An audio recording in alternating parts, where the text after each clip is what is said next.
Few things in life are certain: death, taxes, and if I were to add one more thing to it, I would say a numbered Final Fantasy game being announced. But that's exactly what happened in September of last year at the PS5 showcase. Square went ahead and announced Final Fantasy XVI. As a longtime fan of the series, I say that a lot, don't I? Yeah, but why would you make videos about games you don't like? True. After the divisive release of Final Fantasy XV, a lot of people were hoping for something different in the next Final Fantasy game. And even since Final Fantasy VII Remake has been released and is out, people are still worried about the next numbered chapter in the series. With a high fantasy setting reminiscent of Game of Thrones and The Witcher, I really like the direction that they're going with in terms of the setting, character design, and just overall look of Final Fantasy XVI. There's a lot that I'm eager about too. How are the icons going to play into the story, how each country treats their dominant, and so on and so forth. There's a lot to get invested in. I'm excited to see how the story pans out between Clive Rosfield, the Shield of Rosaria, and his little brother Joshua, who is the dominant of Rosaria, who has control of the Phoenix dominant, is what it seems like, their Phoenix icon. In a way, it reminds me of the dynamic between Tidus and Yuna in Final Fantasy X. It'll be cool to see how they explore that, and if it lasts the entire game, or if something tragic happens in the opening moments. Who knows? Who knows? We'll see. Either way, what I've seen so far of Final Fantasy XVI looks great to me.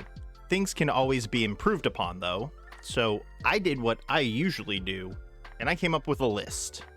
Here are 5 things that we need in Final Fantasy XVI. Number 1, a self-contained story.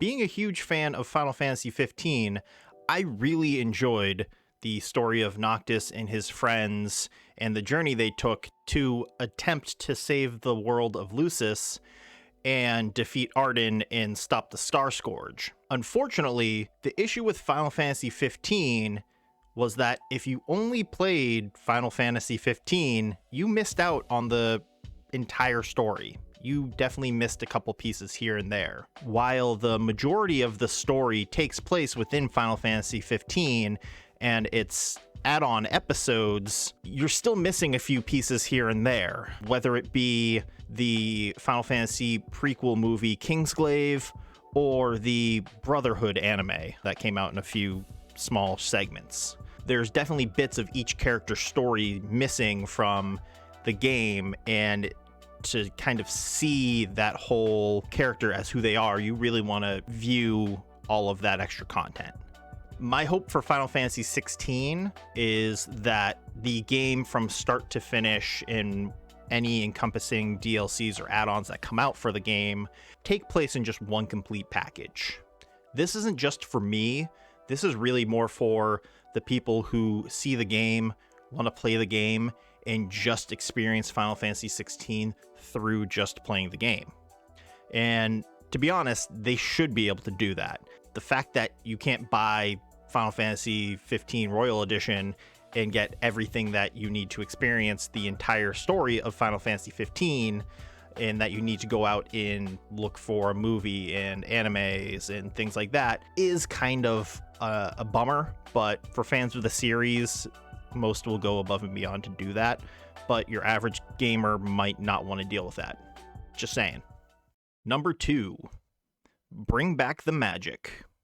One of my biggest complaints about Final Fantasy XV that was somewhat resolved in Final Fantasy VII Remake is how magic was handled, and being a magic user in general.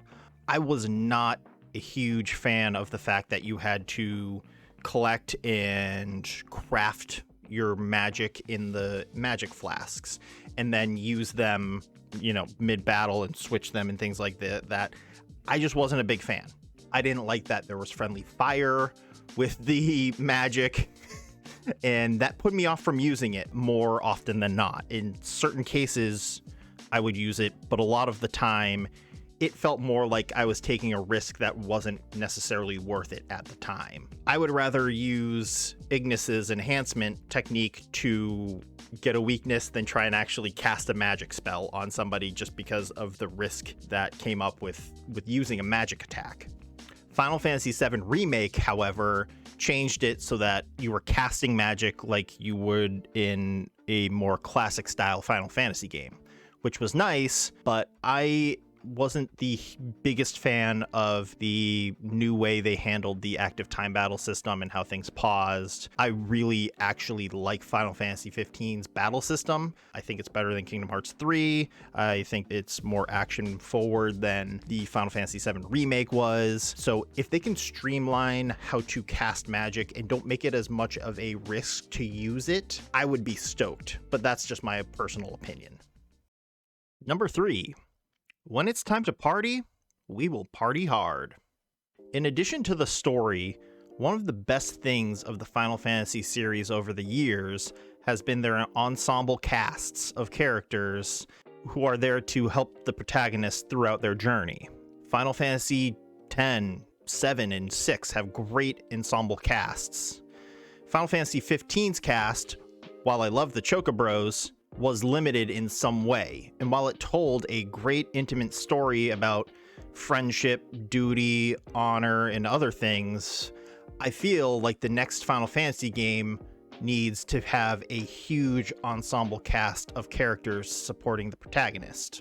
In addition to this, I really would like to see a revert back to the more old style of each character having a single class instead of the hybrid classes that you've seen in, Final Fantasy 15 and other similar RPGs. I'd like to see a dedicated black mage, a dedicated rogue or thief, and a dedicated healer who I can switch out on the fly to help give me the advantage in battle that I need.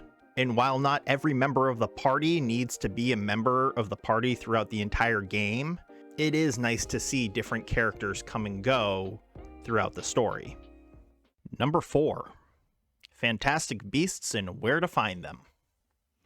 There's one big omission that I noticed after playing Final Fantasy XV for hours on end that a lot of other Final Fantasies have been the inclusion of actual fantasy archetypes and characters and beasts and such.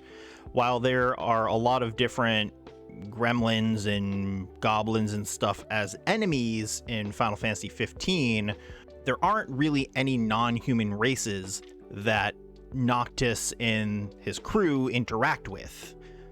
There are no elves, there are no Ronso, there are no Moogles, at least living, I think.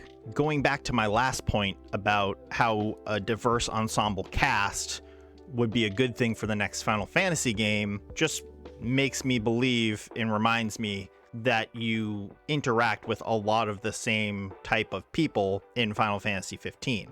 I get that Final Fantasy XV was advertised as a Final Fantasy that meets reality. It still could have some more fantastical elements outside of Magitech and the crystals that the series is typically known for. And number 5, PC support. I get it, this seems kind of like a cop-out, especially since at the PS5 showcase announcement, Square announced that the game was also coming to PC, which was then retracted by Square, I think like the next day, saying that, oh no, it's PS5. It's probably going to end up coming out for PC. And whether that's a timed exclusive or whatnot, I think it could only make things better for the game to come out on PC. Hell, even give me an Xbox version if you need. More gamers being able to get their hands on this game can only do good things for Square. The more copies they sell, the more Final Fantasy we get. And maybe, just maybe, they'll be able to go and expand on the story of Final Fantasy XVI in a way they never got to finish with Final Fantasy XV in the canceled episodes that they announced at PAX a couple years ago. The ability to increase my resolution, level of detail, shadows, and other effects will only make the game continue to look good in the future as well. And who doesn't love a game that looks good years after it's been released? And that pretty much wraps up this week's video. Is there anything you want to see in Final Fantasy XVI? Did I miss it? Let me know in the comments. And while you're at it, consider liking this video and subscribing to the channel. It'd help me out a ton. And until next time, thanks for watching. See you guys later.